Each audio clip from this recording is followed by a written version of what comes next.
Kátia, boa tarde, pessoal, tudo bem? Tudo bom, e você? Tudo jóia. Agora, não foi dado o habeas corpus para a Deolane hoje, né? Na realidade, a questão do habeas corpus é bastante curiosa, porque vocês devem ter visto, inclusive, uma declaração da irmã dela, pedindo para que as pessoas parem de entrar com habeas corpus no nome dela. E isso é uma característica própria do que a gente chama de habeas corpus, que é o seguinte: quando uma pessoa está presa, qualquer outra pessoa pode entrar com recurso de habeas corpus para soltá-la. Não é necessariamente o advogado dela. Então, o que estava acontecendo? Vários fãs ou vários advogados estavam impetrando habeas corpus e isso atrapalha a estratégia do escritório oficial que está defendendo ela. Mas, de qualquer forma, o habeas corpus original foi negado. Agora, é comum esse primeiro habeas corpus ser negado. Por quê? Porque, primeiro, a prisão é recente. Sim. Segundo, que se não houve nenhuma irregularidade na prisão, se ela cumpriu uma ordem judicial, não tem por que você cancelar no primeiro momento se nada mudou. Agora, ela vai entrar com novos recursos de habeas corpus. Às vezes a pessoa consegue ser solta depois de 3, 4 habeas corpus. Agora, deixa eu perguntar uma coisa. Hoje foi a audiência de custódia da Deolane, não foi? É verdade que o juiz também negou que ela pudesse ir para casa e ficar em casa esperando acontecer todo o processo? Isso. Na realidade, o que se verifica na audiência de custódia num caso como esse? Ela foi presa faz um dia. Alguma situação se modificou que justifique mudar aquela decisão num prazo tão curto? É diferente de quando acontece um acidente na rua, a gente costuma ver, como a gente viu, casos de pessoas que saem na audiência de custódia. Nesse caso, a gente está falando de uma operação estruturada, toda montada e autorizada por um juiz. Quer dizer, não teria motivo de um dia para o outro de mudar essa decisão. É mais provável que se dure essa prisão provisória ao menos 5 dias para que depois se reavalie. Agora, doutor, ontem o senhor falou aqui no programa, né, com a Kátia, que ter ela presa, ela estar presa, tem um significado importante para a justiça, porque a justiça, nesse momento, está colhendo tudo o que é prova. Manter ela presa reforça, então, que para a polícia é importante que ela ainda continue ali, no lugar mais restrito e à disposição da justiça a qualquer instante, é isso? Isso. Como padrão, você pode dizer o seguinte: essa colheita de provas, quando se prende uma pessoa, que é a prisão provisória, dura 5 dias. Então, se nada acontecer de diferente, ao menos 5 dias a pessoa fica detida. Depois dos 5 dias, o juiz vai decidir se converte essa prisão em preventiva, ou seja, se a pessoa permanece, ou se ele revoga a prisão e ela é solta.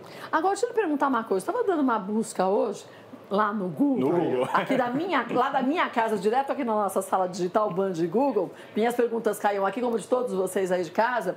E eu estava vendo uma parte do inquérito que diz o seguinte, que a polícia investigou aquela Beth, mas lembrar, gente, que não são todas, estamos falando de algumas específicas que estão sendo aí... por favor, dá para diminuir o retorno aí? Obrigada. Estão investigando uma das Beths, que quem é o dono é o Davi Henrique da Silva Filho. Que é aquele que vendeu o carro, Kátia? Então, e começou justamente por isso. Diz que ele vendeu 2 carros para 2 pessoas, no valor total de 8 milhões. E esses 2 pagamentos foram feitos em dinheiro, em cash. Dinheiro? E isso levantou a suspeita do delegado, mas o delegado não citou nesse momento, de forma alguma, a Deolane. Como o pagamento foi feito à vista, ele acabou desconfiando. E mais, os carros foram que levaram para ele uma chance de um indício de lavagem de dinheiro e também aquela história que ele foi se aprofundando de jogo do bicho e tudo mais. Essa foi a primeira, isso foi no ano passado, acho que maio, junho do ano passado, não foi, doutor Francisco? Acho que faz um ano e meio, mais ou menos, um ano e alguma coisa. Mas, de qualquer forma, seja desse fato ou seja um pouquinho antes, você já tem 1 ano e tanto de investigação. Quer dizer, é de se presumir que muita coisa possa ter aparecido e muitos documentos já tenham sido juntados e por isso, inclusive, que o juiz concordou com o mandado de prisão. Quer dizer, é difícil a gente opinar sem a gente saber o que está lá. E o delegado está tendo cuidado de preservar a investigação. Ele não fala o que ele tem. Sim. O que é muito importante, né? Porque se ele não está falando tudo o que está acontecendo, é sinal que essas provas iniciais ele tem, porque ele já vem há mais de 1 ano e meio juntando essas provas. Sim. Isso que eu disse foi em 2022, então faz muito mais do que 1 ano e pouco. Bom lembrar que você ontem falou muito bem, né, doutor Francisco? Eles começaram primeiro com o mandato de busca e apreensão na Deolane, sim, pegaram 3 celulares, pegaram um computador, quer dizer, ali, e também da dona Solange, mãe dela. Então, dali eles estão checando e cruzando informações. Talvez tentando cruzar informações com aquela investigação de mais de 1 ano e meio, né? E vocês devem ter visto que hoje também você teve uma operação igual na Bahia, né? Verdade. Sim. Onde 50 mandados também tem lá de prisão e busca e apreensão. Ou seja, você começou em Recife, hoje você já teve na Bahia. Você pode começar a ter essas operações em diferentes estados. Sim. E depois, numa coordenação da Polícia Federal, você começa a cruzar provas, né? E essa casa da Bahia, Kátia, só para a gente lembrar para o nosso telespectador, influencers também, então assim, porque, só a Deolane não, outros influencers, é que ela, possivelmente até agora, é a mais famosa. Agora eu fiquei curioso, Kátia, com a dona Solange. Como é que ficou? Ela foi liberada, doutora, na sua audiência de custódia? Ela participou também? Eu não acompanhei. Também não foi liberada, foi? Também ela está mantida. Ela está mantida. E um detalhe importante, hein? A Deolane, a mãe dela, estão lá detidas, ou seja, o mandado de prisão foi cumprido tudo direitinho. O Darwin, que foi mencionado aí, está foragido. Ele fugiu, sumiu. Ele está negociando de se apresentar, o que é uma figura meio atípica, que só existe no Brasil. Porque quando você tem um mandado de prisão contra você, você não negocia, você se entrega. Ou se entrega, eles vão te encontrar de qualquer jeito, né? Agora, tem uma história também, em relação ao Darwin, que o pai dele tem uma empresa, e parece que nesse processo que foi feito de mais de 1 ano e meio, 2 anos atrás, isso 2022 foi iniciado, então de 22 para cá, chegaram na empresa do pai do Darwin e conseguiram ali mais de R$180 mil em dinheiro. Então, isso também foi anexado ao processo, quer dizer, quem que guarda também tem dinheiro assim, né? De uma forma tão simples, e outras documentações que parece que foram unidas também, juntadas aí ao processo, né? E me parece que assim, a operação vai crescendo, vai aumentando em número de pessoas investigadas, e inclusive, talvez os influencers não sejam, digamos assim, o topo da pirâmide, eles sejam o meio da pirâmide. Então, você tem que subir essa pirâmide para saber o que está acima disso. E tem um debate que ontem eu vi se falando por aí, que eu acho que ele está um pouco equivocado. Tem gente dizendo o seguinte, olha, o problema é que não tem regulamentação das bets ainda no Brasil. Esse não é o problema. Porque você pode ter a lavagem de dinheiro é o problema. Você pode ter lavagem de dinheiro um setor no ou não regulamentado. Sim. Você pode lavar dinheiro no escritório de advocacia, no lava-jato, em qualquer lugar se lava dinheiro se a pessoa agir criminosamente. Quer dizer, então, o problema não é só as bets, problema, né? Que existem bets que não estão investigadas.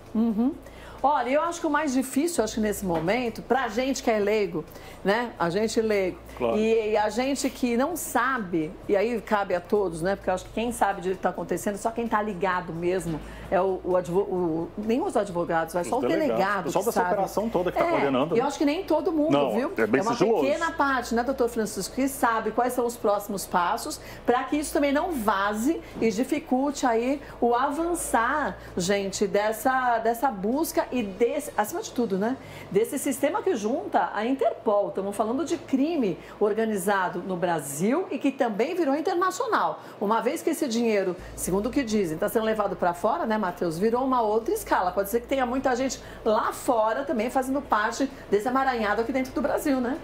Não sei, talvez até o doutor Francisco consiga explicar para a gente como a lei vai funcionar nesse caso de conseguir ter acesso aos valores no que diz respeito a investimentos, a transferências feitas para fora do país. Eu não sei como essa contribuição da Polícia Internacional, da política internacional em relação a esses valores. Eu não sei bem como funciona. Outra coisa, a gente tem os influencers.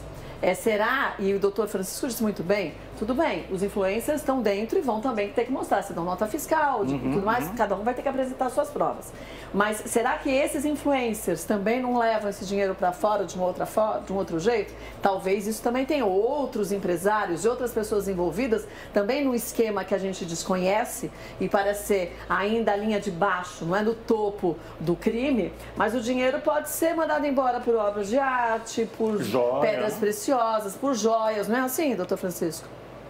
É exatamente assim. E, na realidade, a presença da Interpol é para justamente ajudar a traçar o caminho do dinheiro fora do país. Quer dizer, a Interpol ela tem uma jurisdição internacional. Então, ela consegue... o dinheiro foi para Curaçao. Entrou na conta de quem? Ou entrou numa empresa, quem é acionista dessa empresa? Ou o dinheiro veio de Curaçao para cá. Veio para quem? Então, aí a colaboração da Interpol ser tão importante. A gente está falando, possivelmente, de uma lavagem de dinheiro internacional. O delegado ontem fala em organização criminosa. Né? Agora, foi o que você disse, né, doutor Francisco? Como não soltaram a Deolane nem a dona Solange, e você ontem falou isso, é sinal que alguma coisa concreta o delegado tem sobre o caso, né? Porque se a gente analisar, de uma forma, como agente leigo, de fazer comparação, a gente teve aquele rapaz que atropelou da UPA, que trabalha na UPA. Agente público, matou 2 adolescentes, preso em flagrante pela polícia, e o juiz, né, Kátia, na audiência de custódia, falou, então, só suspende a carteira dele. Se só suspenderam a carteira dele. Mas nesse caso que a gente está falando, ele manteve tanto a dona Solange como a Deolane presas, é porque alguma dúvida ele ainda tem. Se não tivesse dúvida, não estou dizendo, gente, aqui não é um julgamento contra a dona Solange ou a Deolane. É assim, ele precisa de mais provas ou está faltando alguma coisa para ele entender nesse processo para poder liberá-las, não é isso? É isso. E lembrando o seguinte, a gente tem a Deolane, a mãe dela, mas a gente tem 19 presos no Recife e a gente teve hoje quase 50 na Bahia. Pois é. Muita gente. E você veja, se você teve uma operação num estado, no dia seguinte ele foi para outro estado, embora tudo seja sigiloso, há um certo indicativo aí de que essa operação vai acontecer também em outros estados, né? Agora, uma dúvida que eu fiquei aqui. Você disse da Interpol em relação se o dinheiro foi para Curaçao.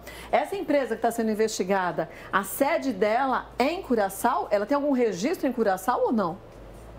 Na realidade, são várias bets que estão sendo investigadas. São várias, não é essa só. Eu diria que 50% delas tem sede em Curaçao. Meu Deus, e por quê? É um paraíso fiscal? Antigamente a gente teve até um escândalo que chamava Panama Papers, né? Sim. E daí o Curaçao é o novo Panamá. Você abre a empresa, você tem total isenção fiscal, não checam seus antecedentes. Então muitas empresas se instalam lá. Nossa, bastante, perigoso, bastante, né? Nossa, nem Ô, doutor, eu fiquei com uma outra questão que eu queria perguntar aqui. A gente, claro, está torcendo para que a justiça seja feita, que as pessoas envolvidas, claro, sejam condenadas, as que não são, que sejam soltas. Mas lá na frente, o usuário, o cara que assina, que segue a Deolane ou os outros influencers que foram presos, se ele que tudo é um crime, que tudo é uma farsa, me senti prejudicado, vou processar agora cada uma dessas pessoas. É possível? Se você fizer uma pesquisa no Google, você vai ver que já tem muitos, eu diria que são centenas de milhares de usuários de bets que processam as bets, porque não recebem o que é prometido, etc. e tal. Se a pessoa, e também é muito comum a pessoa dizer o seguinte, eu fui induzido a entrar pelo testemunhal que foi prestado pelo influencer. Sim. Então ele vai entrar com uma ação contra a bet e contra o influencer também. Por isso a gente sempre diz o seguinte, para você que é influencer principalmente, busque sempre orientação, porque você tem responsabilidade, não é só sair anunciando. E se você pesquisar e fizer certo, o seu risco ou vai diminuir ou vai acabar. Sim.